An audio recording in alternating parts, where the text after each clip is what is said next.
Hi, I'm Brian Barks, President and CEO of Food Bank for the Heartland. I'd like to thank you for your support in helping us help our neighbors in Nebraska and Western Iowa recover from this severe flooding. So far here at the Food Bank, we've sourced approximately 610,000 pounds of food.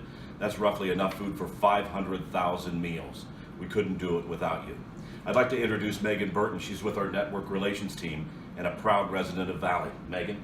Hello everybody, my name is Megan Burton and I'm the Network Education and Compliance Manager here at Food Bank for the Heartland. As Brian had said, I'm also a resident of Valley, Nebraska. I've worked here at the Food Bank for about the past 8 years. I currently have oversight of our child hunger programs, including the backpack program, Kids Cruising Kitchen, Kids Cafe, in addition to making sure that our 500 plus agencies remain in compliance with our policies and procedures. Not only have I been able to help the city of Valley with our flood relief plan, but I've also been able to do things like help schools set up school-based mobiles and staff the MARC in Valley. I'd like to kind of share some of my personal experience with you over the last 5 weeks. It started on March 14th. We knew the flood was coming. We just didn't know how bad it was going to be. I'm totally going to cry. Sorry. And it was just a matter of time. Like it was coming. So Friday morning, I got woken up by a phone call from my mother saying that the Maple Street Bridge had closed and that they were leaving town.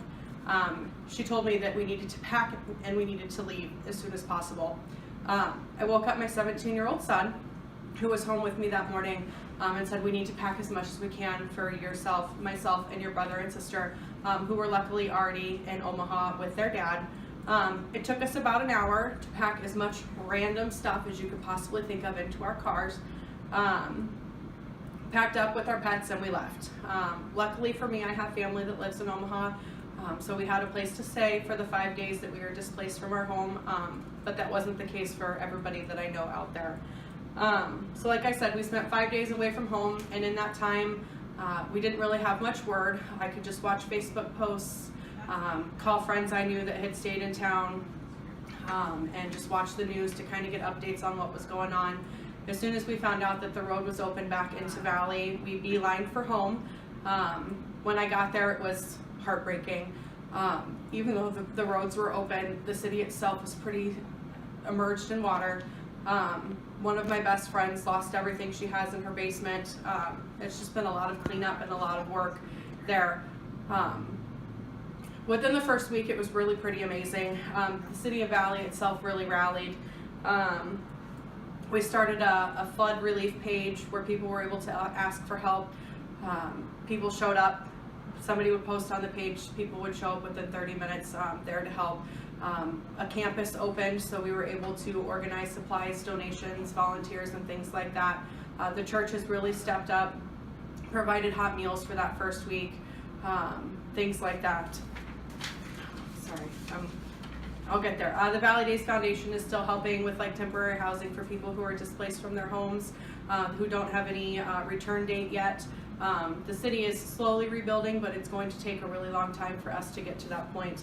I knew that everybody in Valley and the city itself was a really special place to live, but this flood has really brought us all together.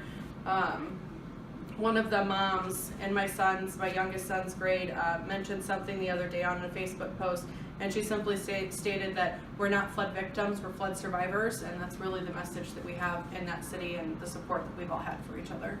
Thanks, Megan. You know, we've done some incredible work thanks to you here at the Food Bank. We're helping people all across Nebraska and Western Iowa. This weekend we'll be in Columbus, next week in Council Bluffs, and after that up in Niobrara, helping people get back up on their feet from this flood. If you'd like to help us, we'd be honored. For every dollar that you give us, we can distribute enough food for 3 meals. Again, I'm Brian Barks, President and CEO of Food Bank for the Heartland. Again, we are grateful for your support. Thank you.